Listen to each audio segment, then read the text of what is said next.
दोस्तों, आप सबका एक नए वीडियो में स्वागत है। इसमें हम लेकर आए हैं हिंदी व्याकरण से संबंधित कुछ महत्वपूर्ण प्रश्न जो आपकी आगामी परीक्षाओं में बहुत हेल्प करेंगे। अगर आपको वीडियो पसंद आए तो प्लीज़ लाइक और शेयर जरूर करिएगा। तो चलिए शुरू करते हैं। आज का पहला प्रश्न है, बानर का तद्भव रूप क्या है?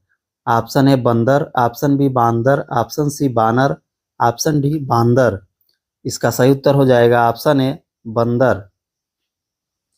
तत्सम शब्दों के पीछे छ वर्ण का प्रयोग होता है। तद्भव शब्दों के पीछे ख वर्ण या छ वर्ण का प्रयोग होता है।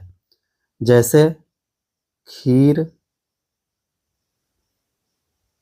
इसको तत्सम में बोलेंगे क्षीर।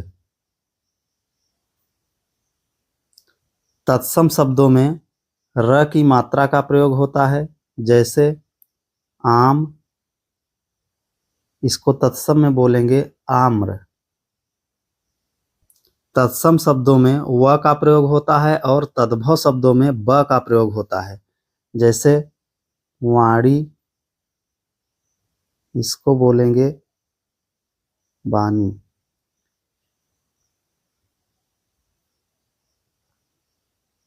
अगला प्रश्न है, दर्शन का तद्भव रूप क्या है? ऑप्शन ए दर्शन, ऑप्शन बी दर्शन, ऑप्शन सी दर्शन, ऑप्शन डी दर्श।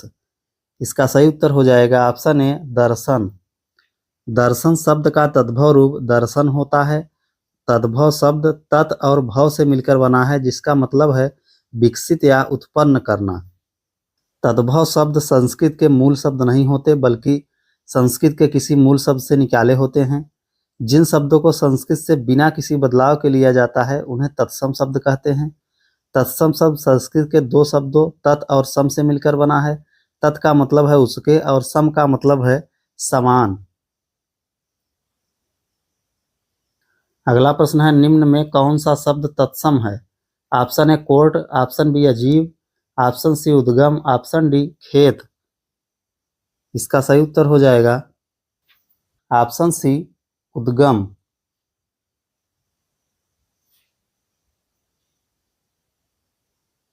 अगला प्रश्न है, अपील शब्द कौन सा शब्द है? ऑप्शन ए देशज, ऑप्शन बी विदेशज, ऑप्शन सी तत्सम, ऑप्शन डी तद्भव। इसका सही उत्तर हो जाएगा ऑप्शन बी विदेशज। अपील शब्द मूल रूप से अंग्रेजी का है और हिंदी में इसे विदेशी शब्द माना जाता है। हालांकि इसका इस्तेमाल हिंदी में आवेदन पत्र के लिए भी किया जाता है।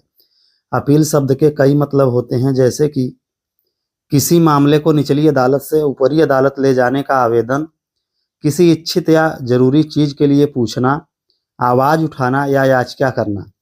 कानून के मुताबिक यह बताया गया है कि किस न्यायालय या प्राधिकरण के सामने और कब अपील की जा सकती है। अगला प्रश्न है, मगही शब्द कौन सा शब्द है? ऑप्शन ए तद्भव, ऑप्शन बी विदेशज, ऑप्शन सी तत्सम, ऑप्शन डी देशज। इसका सही उत्तर हो जाएगा ऑप्शन ए तद्भव। मगही शब्द तद्भव है। तद्भव शब्द का मतलब होता है वे शब्द जो संस्कृत से विकसित हुए हैं। मगही भाषा को मगधी भी कहते हैं। यह अपभ्रंश की पूर्व बोली थी। मगधी भाषा को देवनागरी या में लिखा जाता है। मगही भाषा बिहार के गया, पटना, राजगीर, नालंदा, जहानाबाद, अरवल, नवादा, शेखपुरा, लखीसराय, जमुई, मुंगेर, औरंगाबाद इलाकों में बोली जाती है। अगला प्रश्न है, संधि शब्द कौन सा शब्द है? ऑप्शन ए तद्भव, ऑप्शन बी विदेशज, ऑप्शन सी तत्सम, ऑप्शन डी देशज। इसका सही उत्तर हो जाएगा ऑप्शन सी तत्सम। संधि शब्द तत्सम है। संधि शब्द सम और धी से मिलकर बना है, जिसका मतलब है मेल या जोड़। तत्सम शब्द संस्कृत भाषा के दो शब्दों तत् और सम से मिलकर बना है। तत् का मतलब है उसके और सम का मतलब है समान। तत्सम शब्दों को संस्कृत से बिना किसी बदलाव के लिया जाता है। अगला प्रश्न है, लोटा शब्द कौन सा शब्द है? ऑप्शन ए तद्भव, ऑप्शन बी विदेशज, ऑप्शन सी तत्सम, ऑप्शन डी देशज। इसका सही उत्तर हो जाएगा ऑप्शन डी देशज। लोटा शब्द देशज शब्द है। देशज शब्द वे शब्द होते हैं जिनकी उत्पत्ति के मूल का पता न हो लेकिन वे प्रचलन में हों। ये शब्द आमतौर पर क्षेत्रीय भाषा में प्रयोग किए जाते हैं। लोटा या लुटिया डुबोना का मतलब है कलंक लगाना। अगला प्रश्न है, कमल किस प्रकार का शब्द है? ऑप्शन ए योग रूढ़, ऑप्शन बी यौगिक, ऑप्शन सी रूढ़, ऑप्शन डी इनमें से कोई नहीं। इसका सही उत्तर हो जाएगा ऑप्शन सी रूढ़। कमल शब्द एक रूढ़ शब्द है। रूढ़ शब्द वे शब्द होते हैं जिनका इस्तेमाल हमेशा किसी खास अर्थ के लिए किया जाता है। इन शब्दों के खंडों का कोई अर्थ नहीं निकलता, जैसे नाक, कान, पीला, पर, झट आदि। अगला प्रश्न है, पाकशाला किस प्रकार का शब्द है? ऑप्शन ए योग रूढ़, ऑप्शन बी यौगिक, ऑप्शन सी रूढ़, ऑप्शन डी इनमें से कोई नहीं। इसका सही उत्तर हो जाएगा ऑप्शन बी यौगिक। पाकशाला शब्द यौगिक शब्द है। यह दो शब्दों से योग से बना है, पाक और शाला।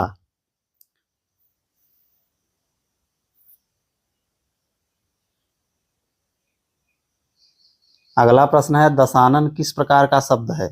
ऑप्शन ए योग रूढ़, ऑप्शन बी यौगिक, ऑप्शन सी रूढ़, ऑप्शन डी इनमें से कोई नहीं। इसका सही उत्तर हो जाएगा ऑप्शन ए योग रूढ़। दशानन शब्द एक योग रूढ़ शब्द है। इसका समास विग्रह है दस है आनन जिसके।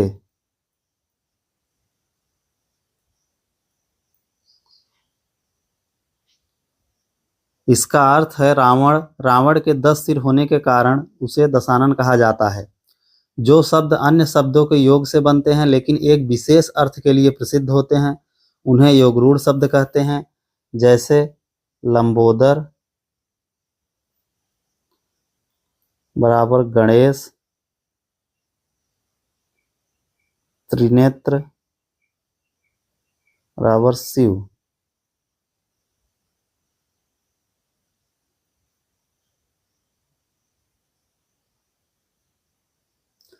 अगला प्रश्न है, निम्न में से कौन सा शब्द तुर्की भाषा का है? ऑप्शन ए रिक्शा, ऑप्शन बी कैंची, ऑप्शन सी चाय, ऑप्शन डी कमरा। इसका सही उत्तर हो जाएगा ऑप्शन बी कैंची। कैंची शब्द तुर्की भाषा का है। कैंची शब्द फारसी मूल का उर्दू शब्द है। आधुनिक फारसी में इसे गेपची या और प्राचीन फारसी में केपची कहते हैं। फारसी में यह शब्द मंगोल भाषा से आया है।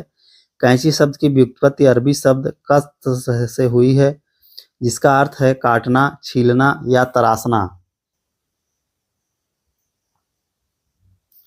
अगला प्रश्न है, निम्न में से तत्सम शब्द का चयन कीजिए।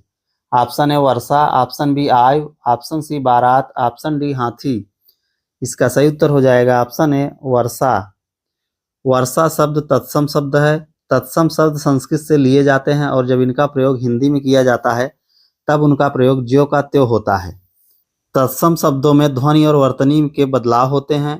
तत्सम शब्द तद्भव शब्द हिंदी भाषा के आधार पर बने होते हैं और स्वाभाविक रूप से हिंदी भाषा में प्रयोग होते हैं। पानी शब्द तद्भव है और इसका तत्सम रूप पानीय होगा।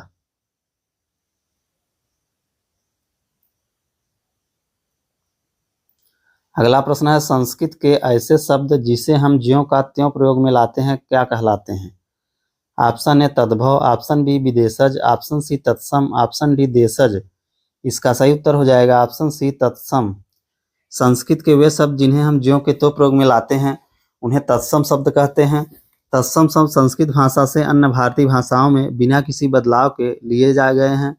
तत्सम शब्द दो शब्दों तत् और सम से मिलकर बना है, जिनका मतलब क्रमशः उसके और समान होता है। तत्सम शब्द के कुछ उदाहरण हैं दुग्ध, पुष्प, आम्र, रात्रि। ये सब तत्सम शब्द के उदाहरण हैं। अगला प्रश्न है, निम्न में रूढ़ शब्द कौन सा है? ऑप्शन ए समतल, ऑप्शन बी पशु, ऑप्शन सी वाचनालय, ऑप्शन डी विद्यालय। इसका सही उत्तर हो जाएगा ऑप्शन ए समतल। समतल शब्द रूढ़ शब्द है। रूढ़ शब्द वे होते हैं जिनका कोई विग्रह नहीं होता और जो स्वतंत्र रूप से प्रयुक्त होते हैं। रूढ़ शब्दों के खंड करने पर इनका कोई अर्थ नहीं निकलता। जैसे नाक, खंड करने पर ना अलग हो जाएगा, क अलग हो जाएगा। न तो ना का कोई मतलब निकलेगा, न क का कोई मतलब निकलेगा। रूढ़ शब्दों के कुछ उदाहरण हैं कल, कपड़ा, आदमी, घर, घास, ये सब रूढ़ शब्द के उदाहरण हैं। अगला प्रश्न है, नीचे दिए गए विकल्पों में से तत्सम शब्द का चयन कीजिए। ऑप्शन ए बहु, ऑप्शन बी शहीद, ऑप्शन सी पड़ोसी, ऑप्शन डी गोधूम। इसका सही उत्तर हो जाएगा ऑप्शन डी गोधूम। गोधूम शब्द तत्सम है। इसका तद्भव शब्द गेहूं होगा। तत्सम शब्द संस्कृत के शब्द होते हैं जिनको बिना बदले हिंदी में इस्तेमाल किया जाता है। वहीं तत्सम शब्द का मतलब है संस्कृत से उत्पन्न शब्द। दोस्तों, अगर आपको हमारा वीडियो पसंद आया तो प्लीज़ वीडियो को लाइक और शेयर जरूर करें।